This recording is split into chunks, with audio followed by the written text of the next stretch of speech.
Welcome everyone to City of St. Louis Park Site Committee's Brown Bag Lunch and Learn event. Our presenter today is Ted Ekkers. He's the president of the St. Louis Park Historical Society.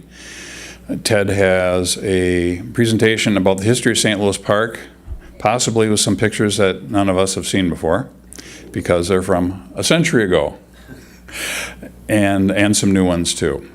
So please help me welcome Ted Ekkers. Thank you, John. Hello, everyone. I should preface with I did not grow up in St. Louis Park. I've been the president for about 3 years now, and I've just found the history of our city really fascinating. So I love sharing it, pieces that I do know. Oftentimes when I'm presenting, I find that people in the audience who grew up here know a lot more or different facts than I do. So at the end, I'm happy to talk more. I'm always learning and love to hear those stories. So today what I'm going to share is a little kind of walk through our history about St. Louis Park. I've titled it Something in the Water. We often joke that there must be something in the water to make this city so special. And it's also a nod to the creosote plant and many other industrial plants that's been around here that also people wonder if there's something in the water. I usually like to start with present day and what our city looks like. And so when I'm in with school children giving presentations about our history, I will often ask them to point out aspects of this map. So I won't ask you to do that. But what you see on this map are a golf course, you see streets, highways. If you zoomed in, you would see buildings, community centers, schools, things like that, lakes and parks. So lots of things in our city. But if you go back to 1860, the map would look something more like this. It essentially was all farm fields, and you have Minnetonka Boulevard and Excelsior Boulevard and one school, the Pratt School. The Pratt family was a very prominent family at the time, and they had many kids and they needed a place to send them to school. And so they built the building that other children also went to. Here's a picture of that school, a very typical one-room schoolhouse. It was built in 1859 and went all the way to 1890. And this sat near where the McDonald's and Mann Theater are today, off of Excelsior Boulevard there. And it's 1886 when our city gets our name. And the legend, pretty well corroborated legend, is that the city is named after the Minneapolis and St. Louis Railway, either in honor of or recognition of the rail line agreeing to put a depot in St. Louis Park, which is a big deal because it offers both freight and passenger service from our city. So the next big chapter in our history is all about T.B. Walker. And so T.B. Walker is the same Walker who the Walker Museum is named after and many other things. So a very famous name. And so in the 1880s, he gets the idea, along with a few other people like Lowry and Pillsbury, to form a syndicate or a business group that would buy up land and create an industrial village. So Pullman had been doing this in Chicago. So the idea being you build a self-contained city. You have the housing, you create the streets, the factories, you're providing everything for that city.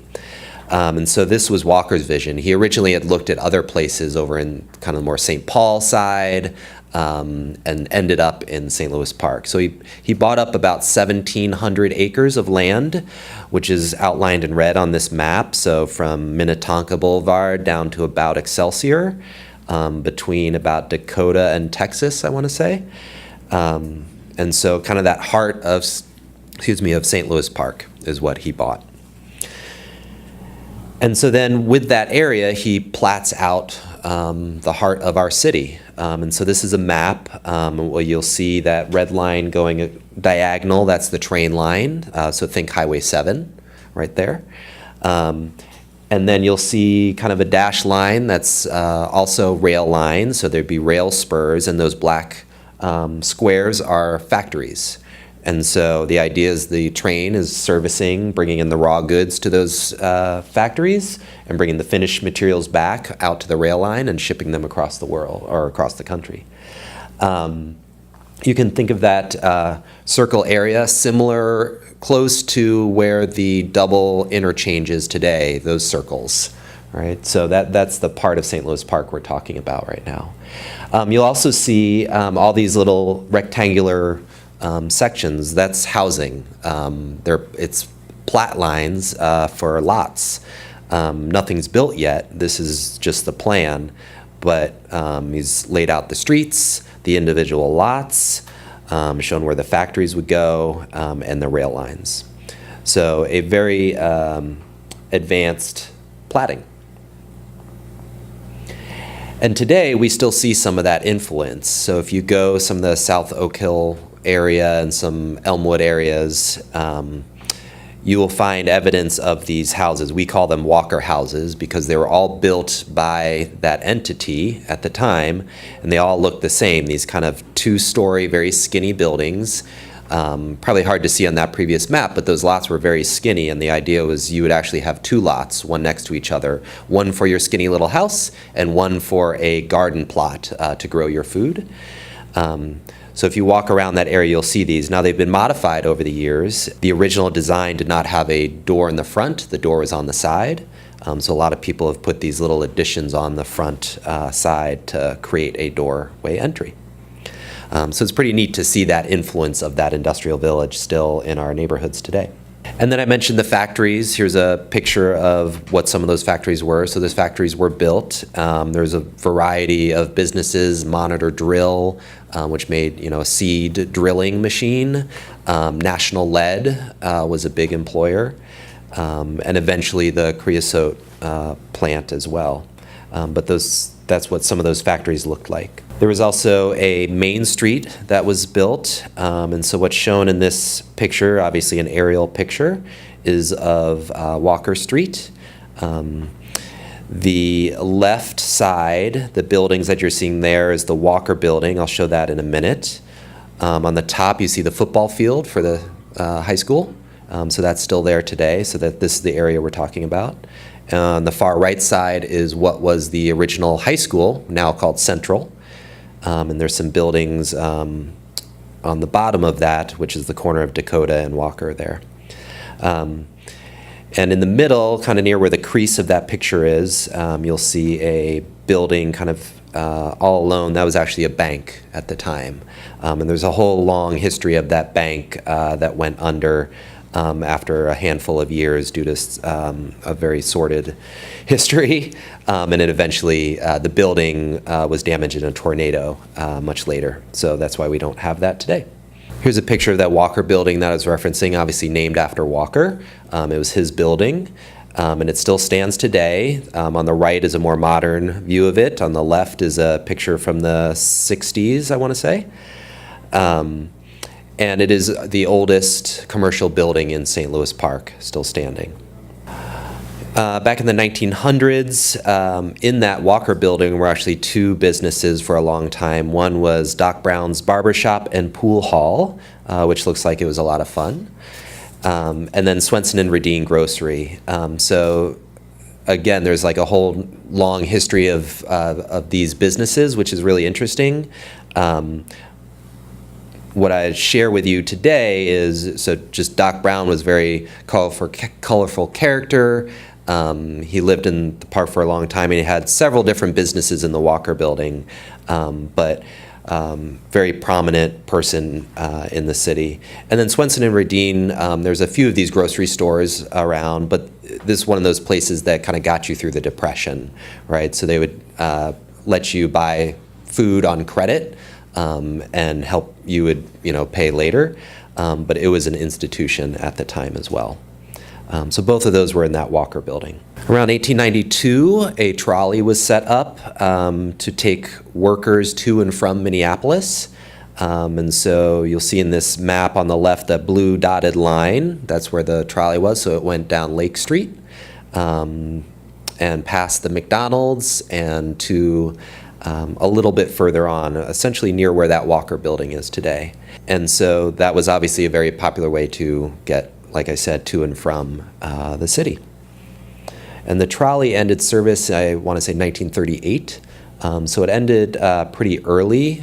Trolleys in Minneapolis went much longer, but the trolley system went away when we started to get Highway 7 and Highway 100 and buses and things like that, the kind of typical demise of the trolley system.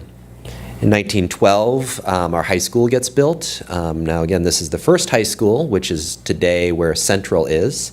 And this was actually on Walker's land. He donated the land to the city. We almost called it Walker School. He declined that honor, and so it was just called the high school. It went through various renovations over the years, and so that specific piece of the building is no longer there. But there's always been a building on that site since 1912. And then 1915, we get our last railroad coming through St. Louis Park, what we call the Dan Patch Line, going north-south through the city. This was founded by Savage, who had the racehorse Dan Patch, and he wanted to bring people down to his farm where people could see the racehorse. And it also served passenger service to Minneapolis, so you could get from St. Louis Park downtown on that rail line as well. 1933, always a fun fact, is when our street names changed. So prior to 1933, the street system was very challenging to figure out. So each developer had the rights to name the streets in their development, whatever they wanted. And so they'd name those after their wife, their children, really anything that they wanted. So there were something like 9 different streets in St. Louis Park called Summit, which you could imagine makes it very difficult if you're trying to get directions anywhere. So there was a concerted effort to finally get some order in the streets, and we followed the alphabetical system, much like Minneapolis, and picked up from France and moved onward. What I'm showing here is an example in Bronx Park neighborhood of the former name and today's name. So you can see some of those old names. They sound very old too, like Grant and Calhoun and Dalton and Stoughton.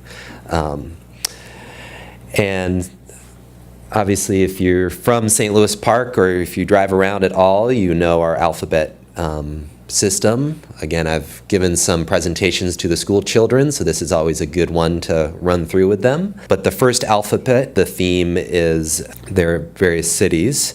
The second alphabet are all states. I should say states or provinces. And the third alphabet is all patriotic. They have to be battle names or some other patriotic theme. Continuing on, in 1941 is when we get our first true shopping mall, if you will. It's one of the first in the state, Lilac Way, which is back where that Pratt School was, where the McDonald's and Mann Theater is today.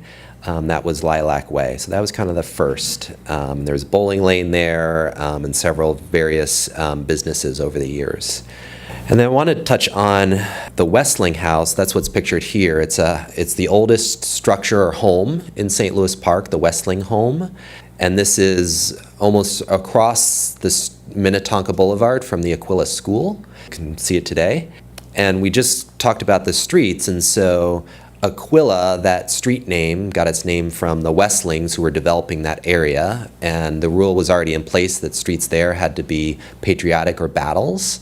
And so Mrs. Westling was doing a lot of research trying to find a street name that began with A that was patriotic and a battle. And so it took a lot of research to find that there was this battle at Aquila. And so that's how that street and the school got its name, from that battle. I also want to touch upon Dorothea Nelson. So in 1948, she became the first director of Parks and Recreation, and she was actually the first female director of recreation in Minnesota, and a first full-time director of any suburban recreation program. This is another one where you could do a whole presentation just about her. She was a fascinating person and had this very long history doing various recreation-type programs for the Red Cross and other municipalities all across the world. But we really have her to thank for kind of our park system, playgrounds, just kind of that structure, a very early pioneer in setting aside land and having that vision for what St. Louis Park is kind of known for today, which is access to all that space. And I'm always fascinated by how much parkland there is. So we have 52 parks. This map kind of shows where all those parks are. And so it's overlaid with the neighborhood map. And so pretty much every neighborhood has a park in it or very, very close to it, and oftentimes several parks. So we're very lucky to have that. And 18 of those parks are named after people. I always find it a fun fact to know who all these people are, and I'm not going to go through them all today, but they kind of come in different themes. You have landowners, so when the park was created, the family or developer donated the land, so they named it after them. You had adjacent owners. There's several parks where for many years it was known as, the Hannon Lake area. And though the park might not be on Hannon's land, they kept the name. And then fairly typical, various civic leaders from Ainsworth to Wolf. And then just other notable people. My favorite is the last one, John Ross Field. John Ross was the founder of Beep Baseball, which is baseball for the blind. And it was St. Louis Park was the international center of this very niche sport. And so that field is where they would play. So I find that very fascinating. 1953, we see our first community center. Again, we're talking about Dorothea Nelson and kind of that putting in place that infrastructure. And so this is another one of those pieces. It was actually the old Holy Family Church that the city bought for, I think, $500 and moved down the street on Lake Street, created a community center. It took a few years to build it back up, outfit it. Various civic organizations all chipped in. That's what's shown on the left. On the right is the old ice warming house that sat there. It's no longer there today, but it was a pretty neat structure. Keep going through time, and you get Knollwood Mall pop up in 1955, soon after when Miracle Mile was actually the first one, but Knollwood here. I love this picture because I love on the bottom right that there's always ample free parking, and I feel like at Knollwood we're always challenged with parking there. So from day one they knew it would be a challenge. In 56 is when you see the high school built. This was when it was built. It was one of the largest construction project in the state of Minnesota since the World War.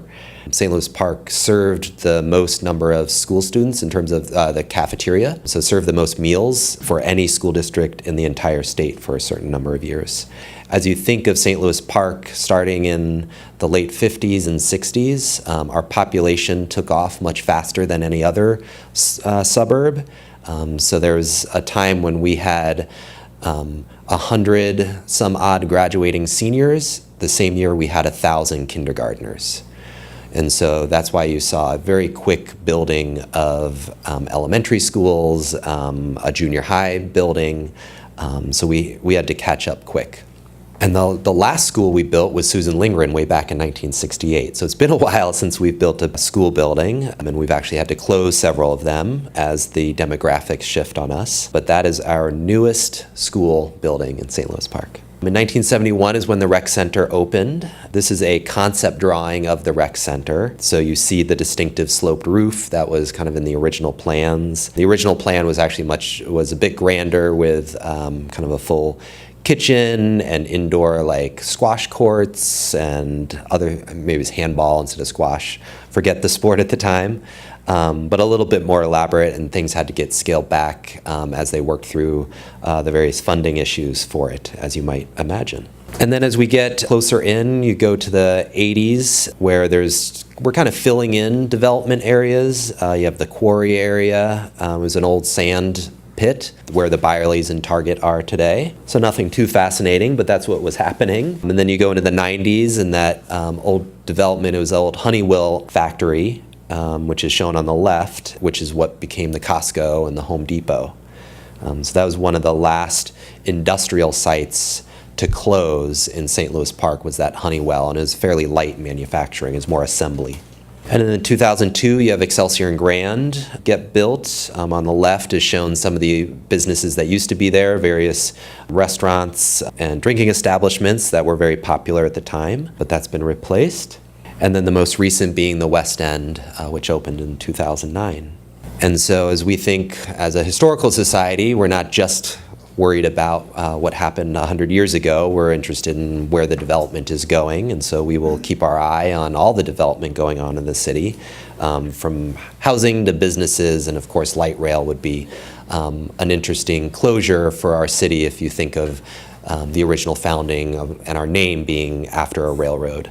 That'd be an interesting part to our legacy. So that's all I have prepared today, and I'm happy to answer any questions.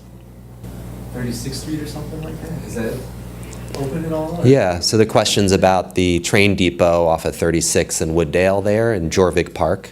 Yes, the city owns that building for the express purpose of the Historical Society. And it is open, actually this summer it's open, the exact times and dates, but it's on our website when the open hours are for that. And then the past couple years we've done kind of a larger open house. And then in the winter, the first Saturday after Thanksgiving, we've done a little lighting ceremony. So we decorate it with holiday lights, and we invite people to come and check it out. So there's a few opportunities to check it out. Today it's used for storage for this Historical Society, but it's also kept up in good shape to kind of show what a train depot looked like. And that train depot where it sits, so it sits in the park today. It used to obviously sit on the train line to serve passengers, and so it was moved, maybe 100 yards off the trail. So it used to sit right where Wooddale crosses the rail line there. And back in about 1970, the railroad was going to just destroy the building. They hadn't had passenger service for a good 15 years by then, and so that they were going to finally tear it down. And so the founder of the Historical Society, Marie Hartman, gathered the energy to save that building and get the railroad to donate it, but the condition was to move it away from the rail line. That building is on the National Register of Historic Places, and as part of that distinction, it needed to be positioned in the same kind of north-south, east-west orientation that it was on the rail line. So that's why you see it in the park at a slightly odd angle that you might expect for a park building maybe. So that's a little bit of the history of the train depot. Yeah. Yeah. When did Nordic Ware come to St. Louis Park? When did Nordic Ware come to St. Louis Park? I should know that date on the top of my head. I believe it's like 1950, something like that. It's been about 60 years, I want to say. And obviously they have a great history. And that's the problem with doing these presentations, right? There's lots of things we leave out, and Nordic Ware is one of those. But they've always been, or mostly always been, in that location there. Highway 100 first get put in. When did Highway 100 get put in? The history guy should know his dates, right? You can just say, on the screen, you can see the date. Yes, John can put it up there for me, thank you. It and Highway 7 came in around the same time and really reshaped, where things were in the park. And a lot of the construction was part of the WPA projects for building the parks, the roadside parks, what the Beehive that we have near Nordic Ware, used to be part of a roadside park. And so Highway 100 at that time was, you would just pull over to the side of the road and have a picnic, which is not what you do today on Highway 100. Yes, some homes had to be raised. There was a road there, and so some people remember, growing up there and running across the street, or what soon became Highway 100. And I believe there was a stoplight there at one point, so it kind of evolved from what a highway was, a busy street to a true highway. Two different locations? Are there any plans for moving the Historical Society to a new location? So I'll share with you that I mentioned earlier we have the train depot, so that is a location that we have, and it's a very small footprint with no bathrooms or running water. So we can't really operate much out of there other than storage, though we're very grateful to have a large physical artifact like that that kind of tells the story of our city's history, especially its connection to the train. Currently, we rent an office on Dakota, kind of near where the central building is. and that's on the second floor, does not have elevator access. So it too is not ideal for having a public museum, though it is now more helpful because it has bathrooms and we can have an office there. We are looking to establish a more permanent place for St. Louis Park to have a history center. That could take the shape of many things, and we're still looking through that, though we have started capital fundraising for that. And so throughout the year and in the future, we will be hosting various events to raise money and try to drive awareness of that need. Because we'd love to be not just sharing these stories, but we have a lot of artifacts that help tell those stories. I'm always really encouraged when we go into the schools and talk to the children about how excited they are to learn about where they live. They understand where their home is and where what the streets are, and so when you can connect it to that and use the names that they're familiar with, they get really excited. We just love to be able to do that in a more rich way and a more consistent way. But that goes to the public as well, that we think that everyone would benefit from learning about our history, because we have a really interesting story to tell as you consider the other suburbs around here. I could go on for a long time about what makes us unique historically and currently. All right. Well, I'll hang around a little bit if you want to ask a question off camera, but thanks for spending a little time with me today. Thank you, Ted. All right. Thanks.